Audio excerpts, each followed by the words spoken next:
Purity is possible with the power of purity. www.powerofpurity.org. Welcome to the Power of Purity podcast, the show that empowers men to experience their sexual gift in a healthier way.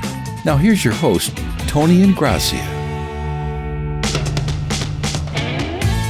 Hey guys, welcome back to the Power of Purity podcast, the podcast that's intended to help men experience their sexual gift in a healthier way, and that's intended to help men bring their sexual gift under the authority of Christ. And I'm really excited that you could be with me today because we're going to get into a series of episodes here that I think are incredibly important that I'm calling the Sexual Alliance. And the content of these episodes is actually taken from a session of the Power of Purity Conference, session number 25. So if you like what you're hearing, or if you're intrigued, or if you want to hear more as you're listening to the next episode or two, visit the Power of Purity website, and if you go to the conference, session number 25, the Sexual Alliance, you'll find more information there. But before I actually get into the content of the episode itself, let me share just a couple introductory thoughts.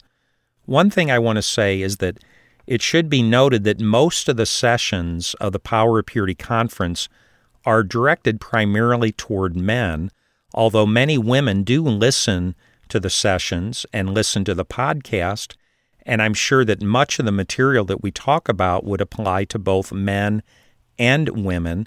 But the fact is, the podcast and the conference and the Power of Purity ministry primarily is geared toward men.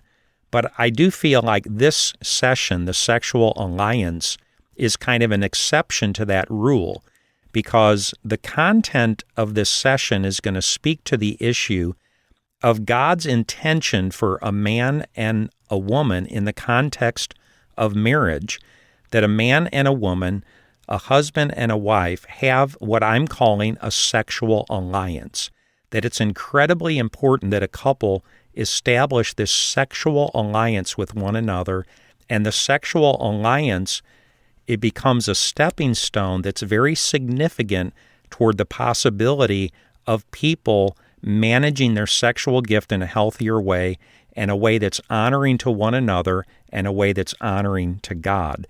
And we're going to hear more about that as we progress in these episodes. So my point is simply this, that this episode, the Sexual Alliance, I think applies to women just as much as it does to men. I also wanted to say something to any single guys that might be listening. I don't want you guys to tune out and immediately think, well, this doesn't apply to me because this episode is primarily for married people. Well, the fact is, you might be married someday, and if you don't get married, you're going to be in relationships probably. And so this material is incredibly important, and I promise you guys, if you'll listen to it, I think it can really help you.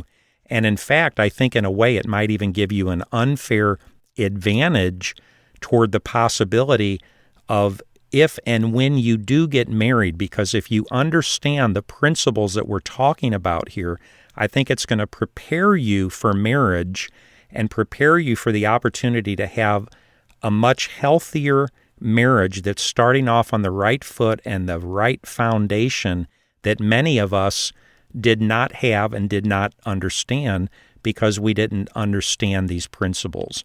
So if you're single, please listen to this material, and I really think that it's going to add value to your heart and to your life. And the final thing that I wanted to say in the way of introduction is a kind of disclaimer as we begin this session, because I have a suspicion that I'm going to be saying some things that might be kind of alarming to some people, maybe even disruptive to some people. And some people might even think that I'm kind of crazy for suggesting or teaching some of the things that we're going to get into here. So I want to offer this disclaimer and just say that I don't claim to be a god, I'm just a man, and I am sharing my heart and my life as honestly and transparently as I can, and what I believe is right, what God is showing me and what God has been teaching me based upon how God has worked in my own heart and life and situation and marriage. And you guys have heard much of my story, and based upon my understanding of God's holy word. But I just want to affirm that I understand that nobody has to agree with everything I say or teach, or agree with the way that I teach it. And therefore, I would suggest that people should relate to this material kind of the way you would relate to a good steak dinner. You take the meat and you throw away the bones. Now, I trust that you're going to find way more meat if you're listening to the episodes of the Power of Purity podcast, that you're finding a lot of meat, a lot of nutrition, a lot of steak that's feeding your life and your soul and helping you be a healthier man. But sometimes there's bones, and so all that I would say, guys, is slice it and dice it and chop it and take the stuff that you think that's good and that applies to your life and situation. And if there's anything that's said that you're not sure that you can agree with, then that's your opportunity. And I don't presume upon anybody that you have to agree with everything that I say or the way that I say it. But I do ask you to please at least listen with an open heart and an open mind to the things that I'm going to say, and at least consider them. And I trust that God might be able to use that in your heart and your life accordingly. And with that being said, let me share the thesis of this session. If I had to give it a thesis, the thesis would be this: it's God's will, plan, and design that a married couple has a sexual alliance, which means that they limit any and all expressions of their corresponding sexualities exclusively to one another.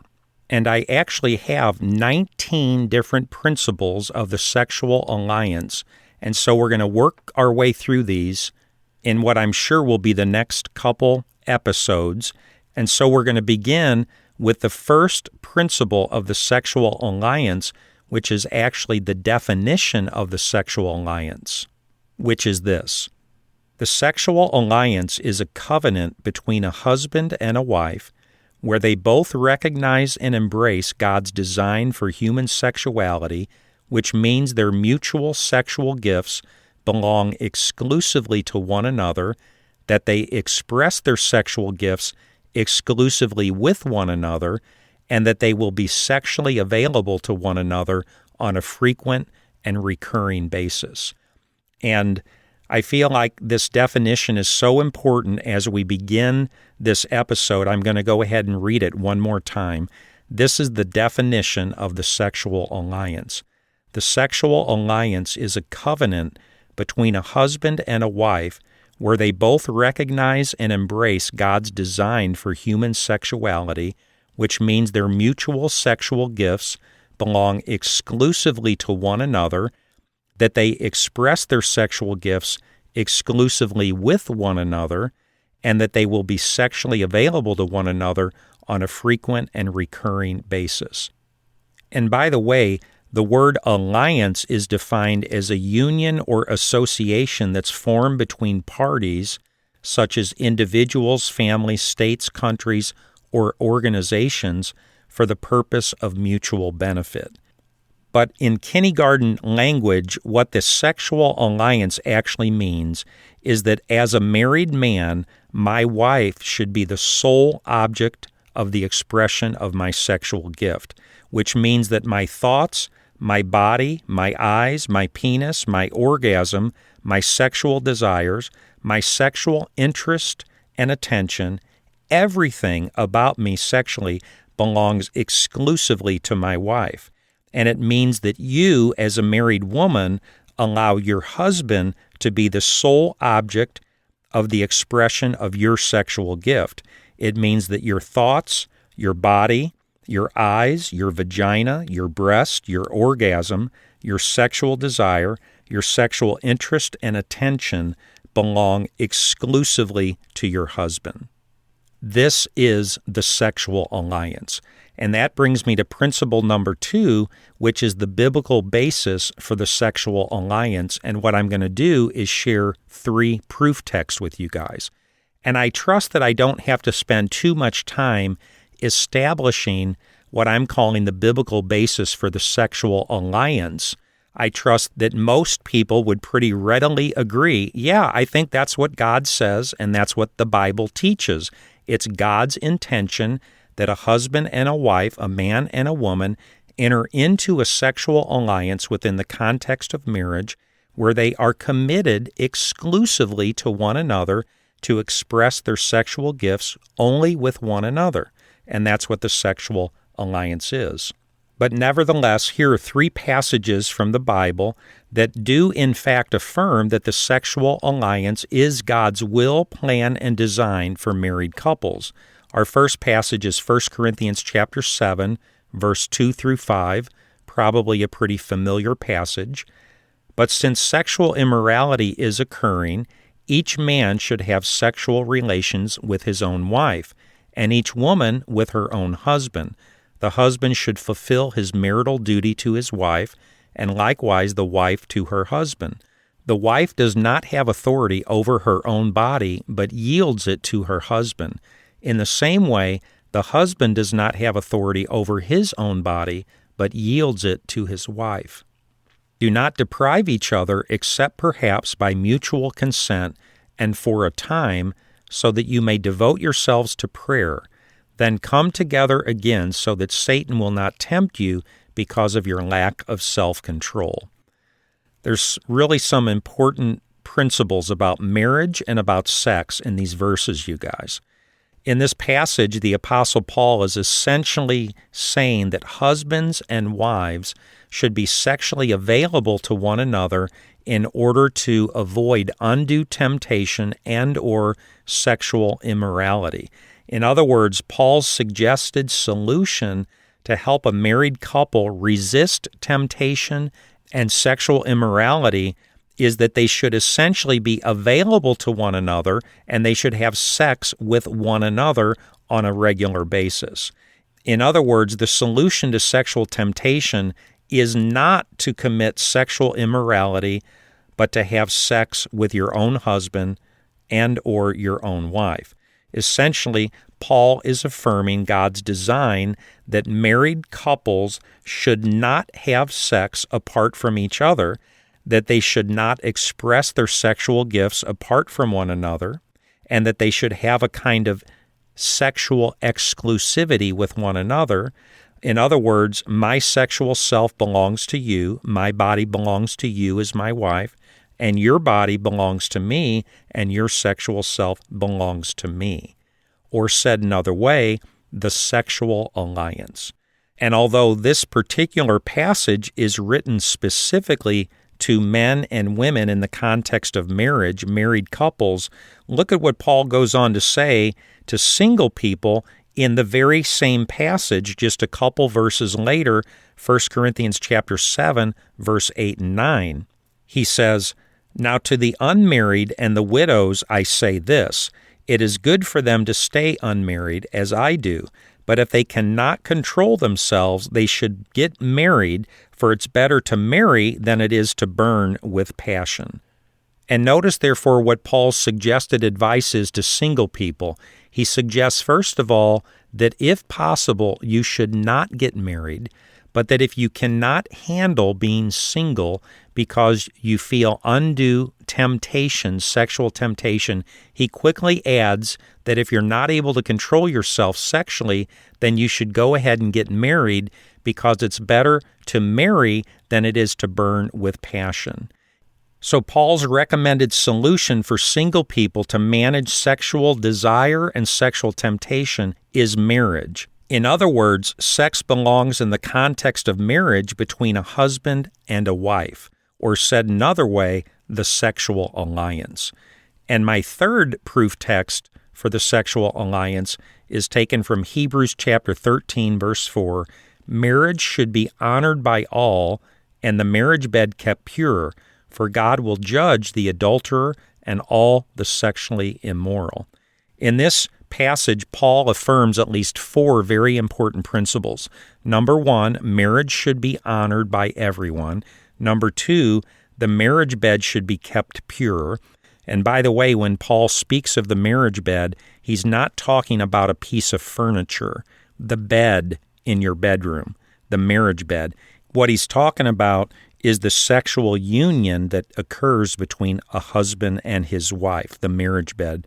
Principle number 3, or point 3, is God will judge adulterers, and number 4 is that God will judge all sexual immorality. In other words, it's as if Paul is saying in this passage that nothing should be allowed in the context of the sexual union between a husband and his wife that would make that union unclean or impure. In other words, the gift of sex should be expressed and enjoyed exclusively between a husband and a wife in the context of their marriage bed, or said another way, the sexual alliance. And that brings me to principle number 3 of the sexual alliance, which is this. Most couples assume they have a sexual alliance. I'd suggest that the concept of the sexual alliance is essentially assumed between most couples who are getting married and most couples who are married. Essentially, most couples automatically think to themselves, when we get married, of course, we'll be faithful to one another sexually. Our sexual gifts belong to one another. We will have a kind of sexual exclusivity. When we get married, we'll only have sex with one another. When we get married, I'll only have sex with you and you'll only have sex with me. In fact, I thought it was pretty interesting. In a recent article in Psychotherapy Worker magazine, which is a magazine that I get because I'm a professional counselor, there was an article entitled Inside the Hookup Culture that focused on how the hookup culture works among today's millennials in this day and age.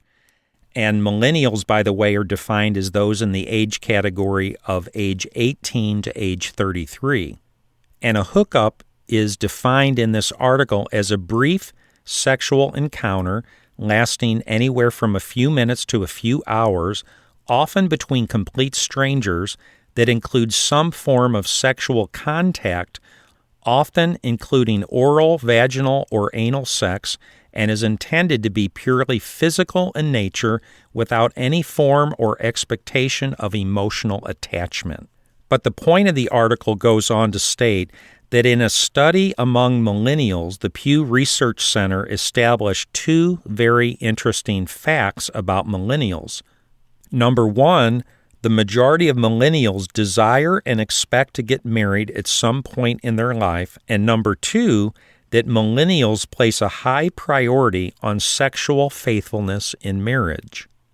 Which, if you think about it, is a little bit surprising. Isn't it interesting that even among the very sexually liberated millennials in this day and age who have grown up in the very middle of this very liberal hookup culture, that even they, the millennials, esteem and affirm the value of sexual faithfulness within the context of the marriage relationship? Or said another way, even millennials have an abiding conviction in their mind and their heart that when we get married, we will have a sexual alliance with one another. I'll have a sexual alliance with my wife, and she'll have one with me, and we will only express our sexual gifts with one another, and we'll have a sexual exclusivity with one another. And that brings me to principle number 4, which is this.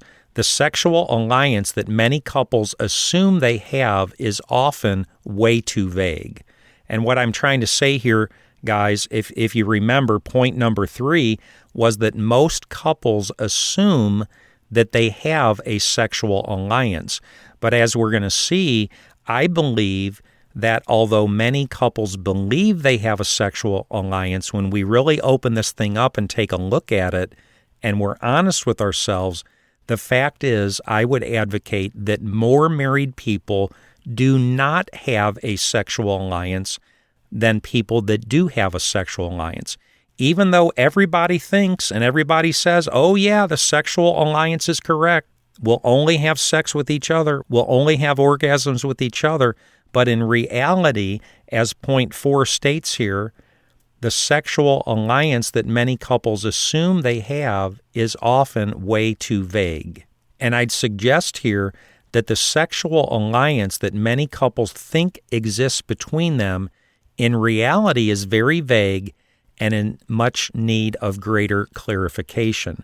Or said another way, what does it really mean when a man and woman make the assumption of one another that they'll only have sex with one another? Or in other words, what exactly is included in this definition of sex when a couple assumes, oh yeah, we'll only have sex with each other? Of course, most people would automatically assume that sexual intercourse is included in the definition of sexual faithfulness. But they don't necessarily stop to think about a whole variety of other possible sexual options and expressions, and whether or not those things should be included in the commitment of the sexual alliance that they're making with one another.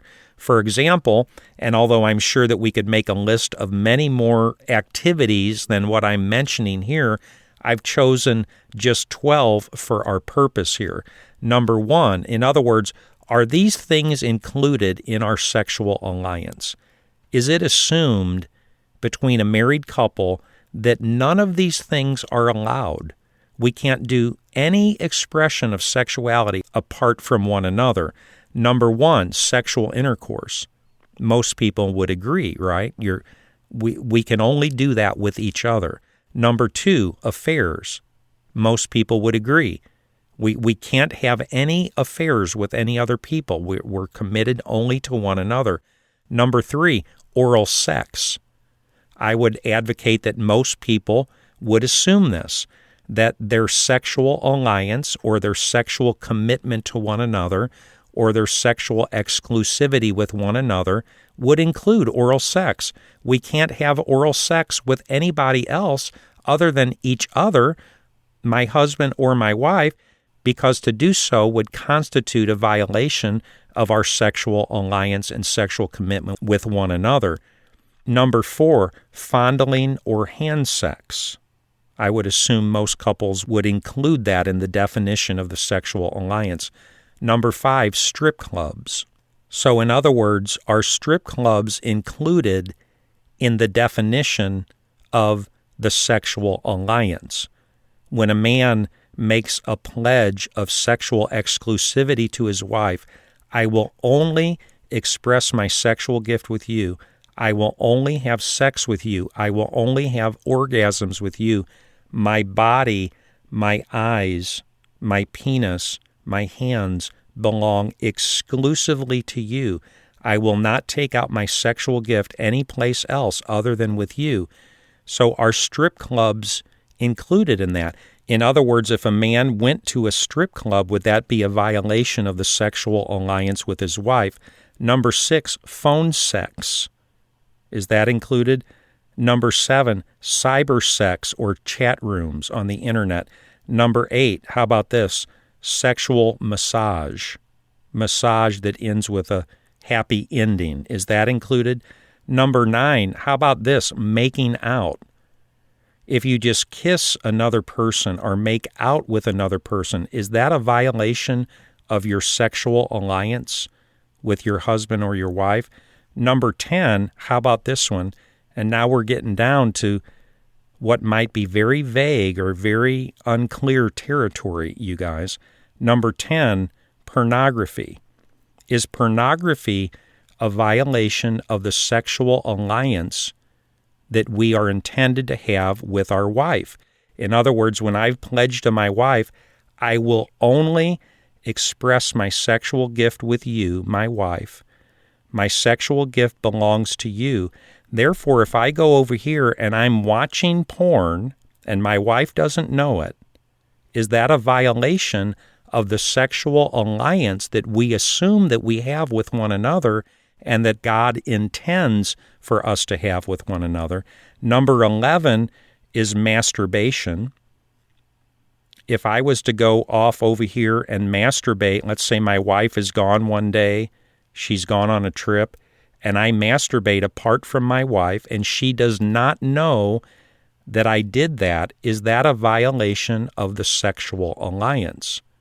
You see, I would advocate that it is in fact, because when you understand what the definition of the sexual alliance is, I'm suggesting, you guys, that it's God's intention that my sexual gift and the expression of my sexual gift 100% without exception belongs to my wife.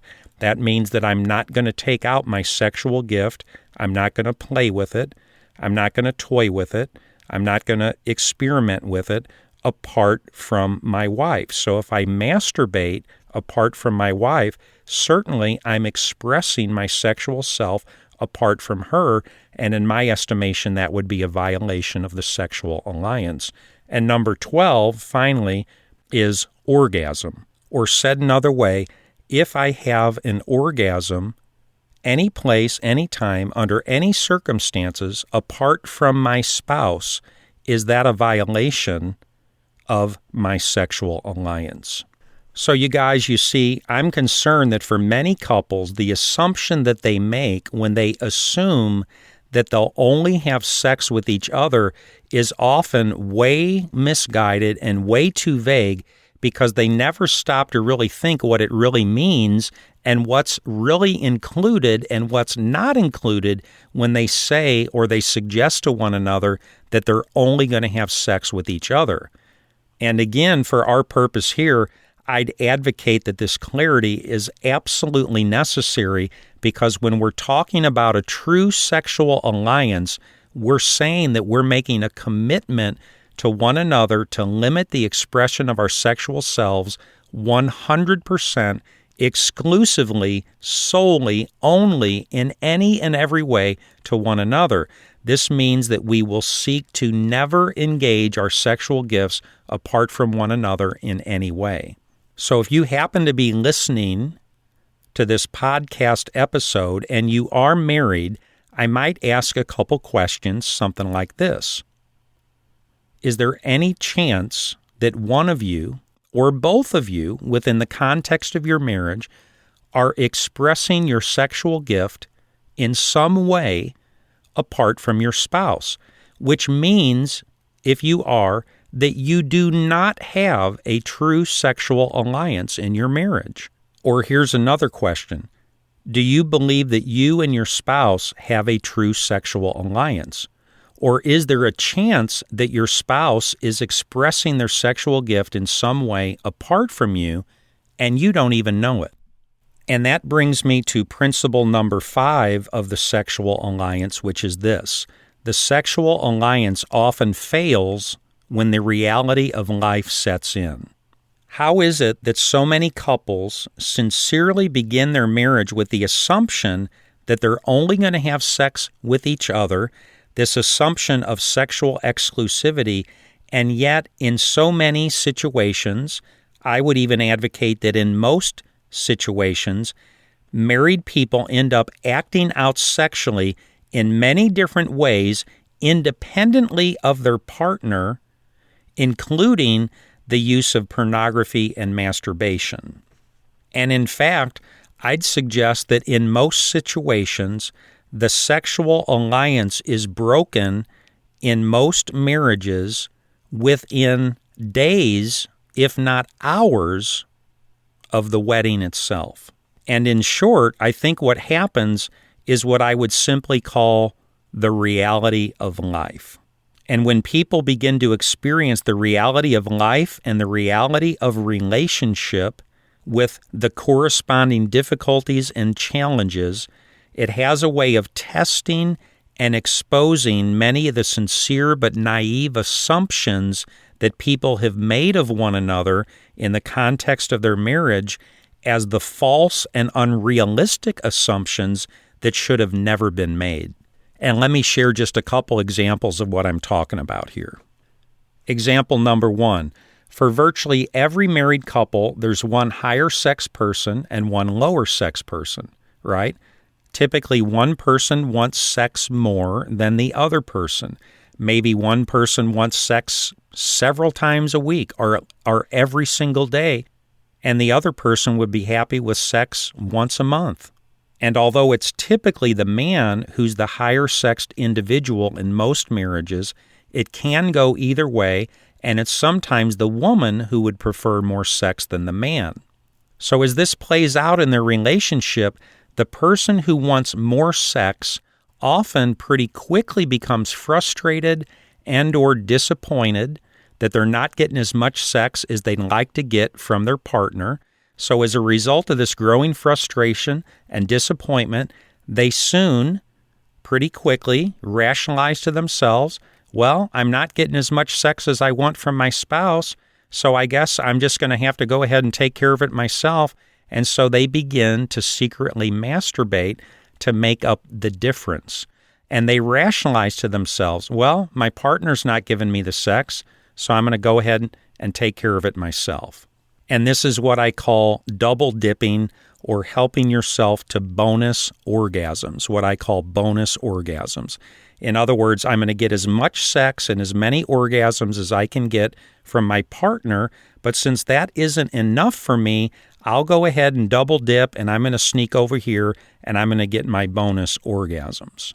And in so doing, don't you see that this person essentially is violating the sexual alliance that was intended to exist between them and their spouse?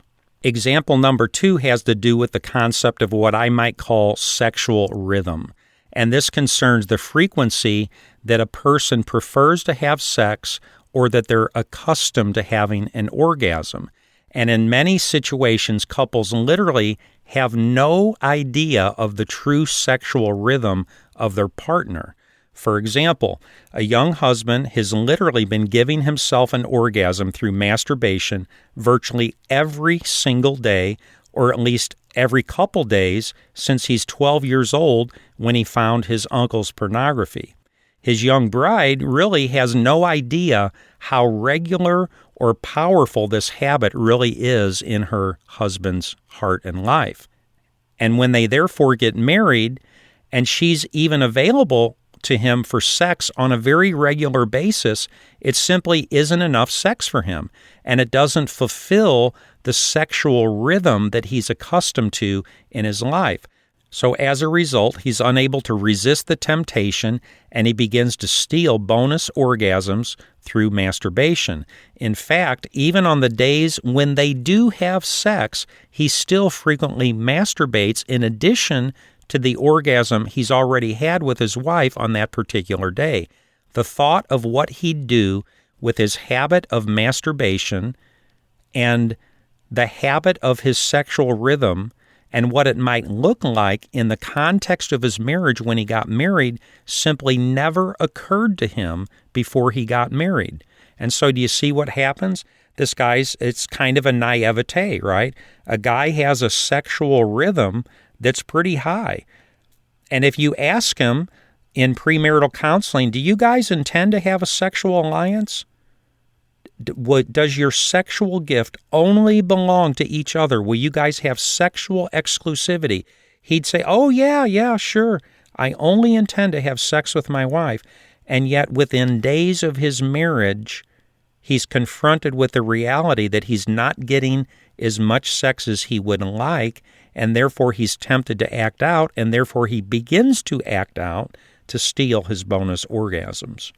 And guys, with that, I see from my clock that I'm running out of time here, and I'm committed to try to keep our episodes about 30 minutes long. And I guess I've never really done this before. I'm actually in the middle of this point, but I'm going to go ahead and wrap up today's episode, and we will continue from this point if you're able to come back and meet with me again in our next episode of the Power of Purity podcast. God bless you. Thanks for listening in. Have an awesome day. Thanks for listening. Visit powerofpurity.org for more resources and information. And if this podcast has been helpful or encouraging, please invite a friend to listen. Until next time, remember, there's power in purity. Purity is possible with the power of purity. www.powerofpurity.org.